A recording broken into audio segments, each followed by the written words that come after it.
All right, everyone, there's an interesting article and link in the description. Archived, of course, always archive everything.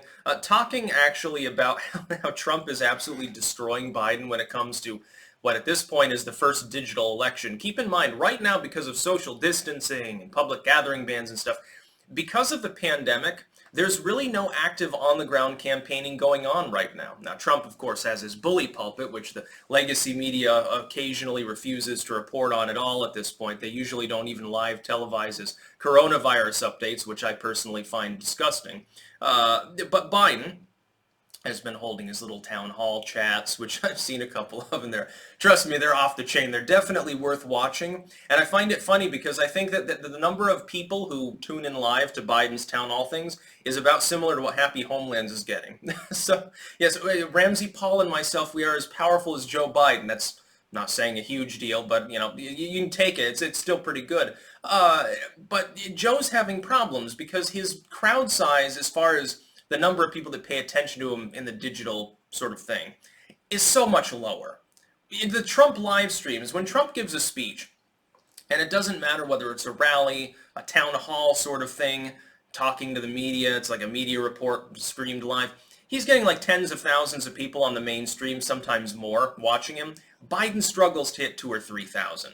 There's a huge difference, and that's just part of it. Biden's outreach to the digital world was always lackluster to begin with. Trump has had now years. Since 2015, he's been building up his Twitter page, his other web apparatuses. I think there's like an Insta page and all these other things, a Facebook page for him. All of these things have existed for a while. Joe Biden really wasn't even involved in politics till the middle of 2019. He took a very long breather there in which he really wasn't sort of with it.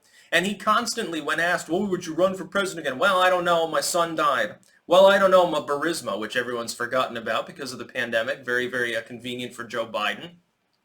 I don't know. Well, maybe it's time for someone else who's, not fucking geriatric. And he decided to run anyway, probably because the rest of the crop of losers were even worse than he was, which is saying something. But he's so far behind, and it's not just that. Like, he's got less staff appointed to him. And you can tell he's not as comfortable with the format. When Trump gives a speech on a live stream, when he's in a live broadcast, he's been doing that since the 70s. He's a boardroom cutthroat. He's a tycoon. He's used to giving his quarterly reports and his lectures and all of the other things that he's done throughout time. He's a good public speaker. His verbal acuity is, in some cases, not quite all with it. The cat is threatening to disrupt the webcam back there. But that being said, he's comfortable with it. Biden's not.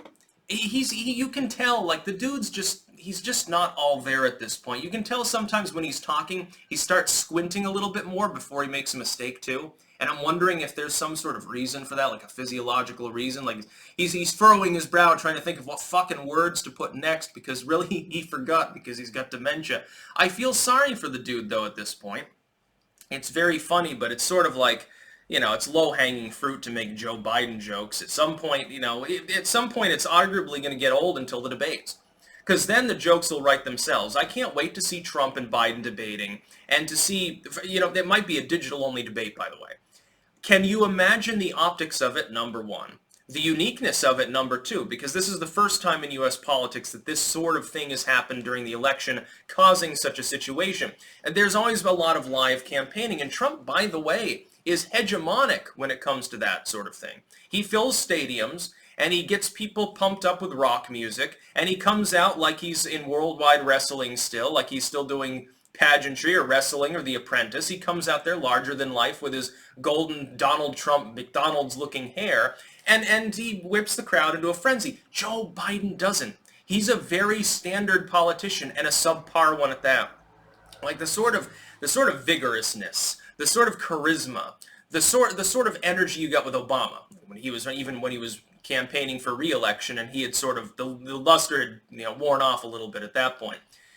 Even in 2012, the energy was so much higher among Democrats and among the candidate himself, probably because he wasn't even 50 yet, as opposed to what you've got now with Biden. Now, Obama swears up and down he's going to stump around for Biden more, but right now he can't even campaign. All he can do is hold a live stream. Nobody gives a fucking shit. And at this point, like, his energy level is declining too. You know, he's not a young guy anymore, and his abilities have worn off over time. He was sort of a one-trick pony. He did the hope and change thing, but when shovel-ready wasn't quite shovel-ready, the main selling point of his message, that and closing Gitmo, which still hasn't happened and probably never will, but that goes bye-bye, so does the draw, so does the energy, the shine. It was very interesting to see the difference. Joe Biden, he's like a dull rock.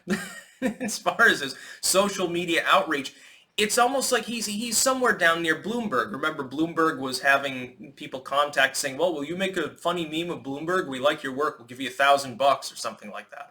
And it was like the most out-of-touch, weird, inorganic, corporate, DNC-sponsored, like corporate candidate thing you could possibly get. Joe Biden's not that far above that when it comes to social media.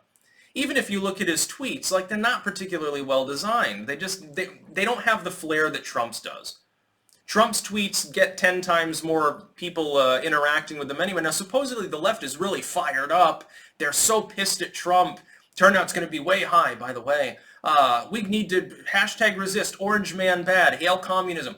Supposedly they're all fired up. Where's the interaction? Because I don't see it anywhere. Since there's no real-life campaigning going on at the moment, digital is the only thing you've got. Why is the interaction level so much different? You've only got one Dem anymore. Now, before, I analyzed this months ago. I said, you know, the amount of enthusiasm that any of the Dems is getting is so much lower than Trump. And to counter that, when I approached people and confronted them with that, they would say, well, there's more than one Democrat in the race. There's only one Trump, but we've got like 3 candidates left. You know, towards the end, basically you've got Bernie and Biden, and before that you've got this other slew of candidates. You've got Warren and Bloomberg and Buttigieg and so forth. That made sense at the time, but I said, no, I think there's a difference anyway. You've only got one Democrat still in the race. He's the nominee, Joe Biden.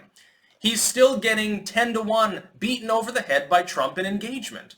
That shows a lack of enthusiasm. It shows a huge enthusiasm gap. Now, I'm not surprised because Trump's approval in party among Republicans is massive. It's bigger than Ronald Reagan's. His overall aggregated approval right now is still around 46%. He's riding at about the same level Obama was. And sometimes a little bit above that. He only needs another point to be at the threshold where most people agree he probably gets reelected. And I think that he will. I think that the lamestream media is being forced to admit that Joe Biden is getting curb stomped in the digital realm. But is there really enough time left for Joe Biden to make up for lost time?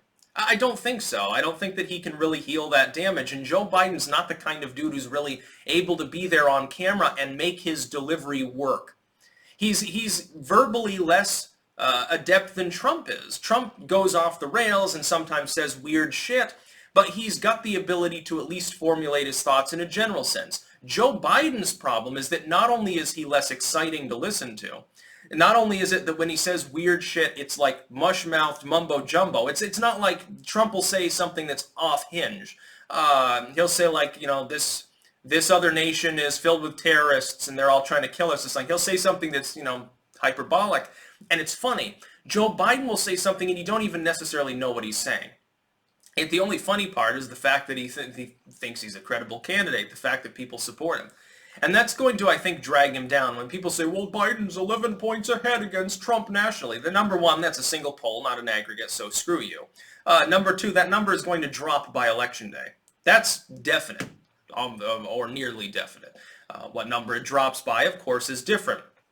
In the aggregate, I think he's barely where Hillary Clinton was towards the end in 2016. Well, Hillary Clinton lost.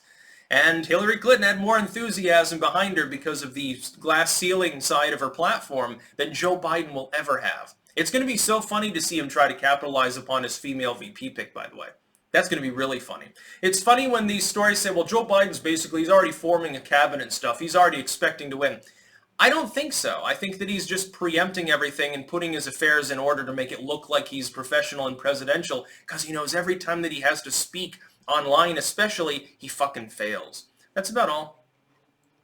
Peace out.